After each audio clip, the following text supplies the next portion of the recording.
Coming up, we're going to talk about the new homeless numbers for the city of Los Angeles. But first, we just want to say we just had an excellent lunch. John and I rarely eat lunch together, but it just turns out that Langer's Deli dropped by. And, Norm Langer came by because we spontaneously mentioned Langer's. We had some conversation about deli food. Yeah, I don't know how we got on that. I remembered when we were in Koreatown, you and I took a couple of trips over to Langer's Deli, which was nearby. It's on South Alvarado. And it was just amazing. Yeah. And I've gone there numerous times since. I haven't been there in about a year, probably. And so I got to thinking about it, and I said, oh, yeah, remember Langer's Pastrami? And you were like, well, because by coincidence, I had gone there a couple of weeks ago. I hadn't been there in years either, because it's not on the way between the West Side nowhere near where we are now. Burbank, yeah. Right. But, I got tight. There's no good deli food on my side of town. There really isn't. And nothing on Langer's level. Yeah, you would think the West Side would be full of delis. I know, and it's not. And you need maybe sometimes a significant Jewish population or something like that to have good delis. And they do on the West Side. See, there's Cantor's. I haven't been to Cantor's in years. But there's nothing on. I mean, they have a couple of delis, but nothing on Langer's level. So I was getting frustrated because I've been eating now in the same neighborhood, for 10 years, and I'm tired of all the restaurants I go to. You're talking about here or at home? On the West Side. Oh, where you live. Okay. Where I live. So I usually get lunch near the house before I come here. And there's nothing on the road. I take the 405 to the 101. There's not that much in the valley. So I went to Langer's, and it was just a few days before you mentioned it on the air, and that's how we got started talking about it. So Norm Langer came by, and he brought 2 big boxes filled with dozens of sandwiches, pastrami and their famous number 19 sandwich. Right, that's the one with all the fixings, the coleslaw and everything on it. Yeah. Which is what I ate, and it brought back memories. Yeah. Because I got to say, I can't say where, but I went to a deli of some renown last weekend, and I had a pastrami and turkey sandwich, and not Langer's. No, and it's not just the pastrami. The rye bread is extraordinary. That's the one thing I remembered, too. It's got the soft... We're doing a food show now, aren't we? Yeah, I know. Debbie, you want to be in the food show? This is all we know. Yes. I only know this and burgers. That I can talk about for hours. What you need is the bread itself has to be soft, pliable. But when you have that nice crunchy crust, which is something they perfected, and the two go together so well with the delicious meat in the middle, it was like an experience. And it's been a while since I had the coleslaw and everything on it, but that just adds the juiciness to the whole... Wow. That was an experience. I got to say, and I try not to exaggerate. I'm not exagerating. No, this is terrific stuff. And how was your vegan sandwich? I haven't had it yet, but I just opened it, and it looks amazing. And I love pickles. Have I ever told you guys how much I love pickles? So tell us how much you love pickles. Love pickles. Is that right? Yes. Like dill pickles. Yes. So I have 2, so I'm excited to eat these They as well. actually brought a box in a special bag marked Deborah Mark. I know. I feel so special. And John got his own bag. I got my own bag. Yes. Oh, you did? Oh, then I don't feel so special then. No, it's just you too. I didn't because I didn't specifically request. Okay, I'm back to feeling special. But no, I really appreciate when somebody goes out of their way and makes a special sandwich for me. And they're a listener. They knew you were vegan. I know. So nice. They heard us talking that day. Norm did, and he got very excited. So nice guy. Yeah, very nice guy. So we just spent a half hour with him. Oh, yeah. He's got the stories, too. Yeah. We should have him on sometime. We did no preparation for the show in the last half hour, which is why we're talking about his sandwiches.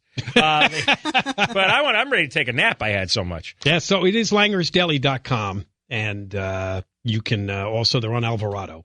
Yeah, 704 South Alvarado. That's near MacArthur Park, right? Yeah, and you could order it through all the, all the food. Oh, yeah, it looks like all the delivery service. Uber Eats, Grubhub, DoorDash, Caviar, Amazon Restaurants, all those services. And they got an app. Look at that. They got an app. You can download the app on the App Store for Langer's. and then you get a virtual pastrami sandwich appears on your phone. And I got to say, I think I'd have to look this up, but I wanted to go there a couple of months ago. I thought of it. I was downtown. They're not open on Sundays, I believe. And that happened to be the day I was there. I was bummed. Now where am I going to go? Try to get your urges on Wednesdays. I did. Well, I have to come here on Wednesdays. And like you, my route doesn't take me. Well, I guess it could. Yeah, sometimes I go through downtown. I guess I could do that. Yeah, it's a little more near your path. Because I believe when years ago, I'm sure they still do this. Where's Norm? They come out to the curb and hand you the sandwich. Yeah, they do. Oh, see, you remembered that too, right? I remember, that was one of their big selling because points. They know the neighborhood. Yeah. No, it's about the parking. It's not about the people. Well, they have their own parking lot down the block now. Oh, they do? Maybe they've had it for a while. Oh, yeah, so you were just there. When I went there, it wasn't a problem. Because they had a sign that tells you where to park, and it's a block away, and then you walk back. But I remember they did this years ago. I think we were still in Koreatown, where they would come to the curb with their sandwich. That was kind of not that common back then. Right, now they got a subway stop nearby, so a lot of people come. Yes, remember we took the Red Line together? That was when it was first opened, and you kept saying, they don't care about the tickets, so they don't care. What is it? It's the honor system? You were like amazed. I was, because they wanted people to try it out. We knew the New York system, right? Well, if you skip on the fare there, turnstile, 3 cops come and beat you to death. So, I was looking around. Yeah, you were like amazed. And then the other comment, of course, which may still hold. Nobody's here. See, nobody rides this thing. What was the point of it? How many billions did they spend? Oh, they had just opened it. And there wasn't a soul. Well, there was nobody. You could have bowled down that track. Right. I mean, there was only like a couple of subway stops we took. I know. It was just funny. And we did it only because we wanted to know what it was like to ride the Red Line. Well, there was so much hoopla about it.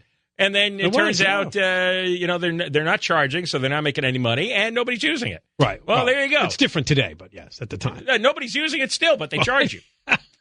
I wouldn't say nobody, but I wouldn't say the numbers are not overwhelming for the usage. No, they're not a big crowd. Yeah, no, exactly. All right, so on the homeless beat. Oh, and by the way, what did I do with it? Somebody just sent a great picture. By the way, next hour we'll be talking about pizza, okay? So we'll do a different food every hour. Oh, is this the new chew?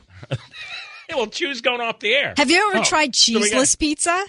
Oh, with pineapple and out of here! No, and onions and mushrooms. Call that something else. Is it is not pizza really about the cheese and the sauce? And the sauce. You can't. Yeah, but all right, I got to tell you something. Wait. Time a second. The vegan desk. My son, who's graduated, is back in L.A., and he brought a bunch of his friends over for Memorial Day weekend, where he had a barbecue, and somebody wanted a veggie burger.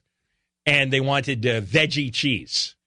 And I don't know what veggie cheese is made of. I think it's made of soy. It looks to be rubber, but it doesn't melt. I know. That's why I don't eat that. I don't eat that. And it just sort of wrinkles up and shrivels up. Is gross. And it's the single most disgusting thing I've ever seen. Well, good thing I don't eat that. You could use it for like linoleum, for flooring. It's grout. I don't eat any of those things. You can use it as grout. But you make a pizza out of that stuff. No, that's not but a pizza. I didn't say to replace cheese. I don't do that. All right. Just calm down. Don't have any. All right. The new homeless numbers are out for the city of L.A. They are, of course, very pleased that there is a slight dip. First of all, we don't. Here at the John and Ken Show. They know? Exactly right. The homeless count thing doesn't mean a lot because we don't know. How do they know? They walked all over the city of L.A. to every neighborhood and counted every person hiding under the underpass or wherever else they're crawled up in the bushes. And they never got the same one twice, right? Are you homeless, sir? Indeed I am. But we'll go through it anyway just because there's a few things worth noting in it. John and Ken Show, KFI, and Deborah Marquez News. A UCLA cardiologist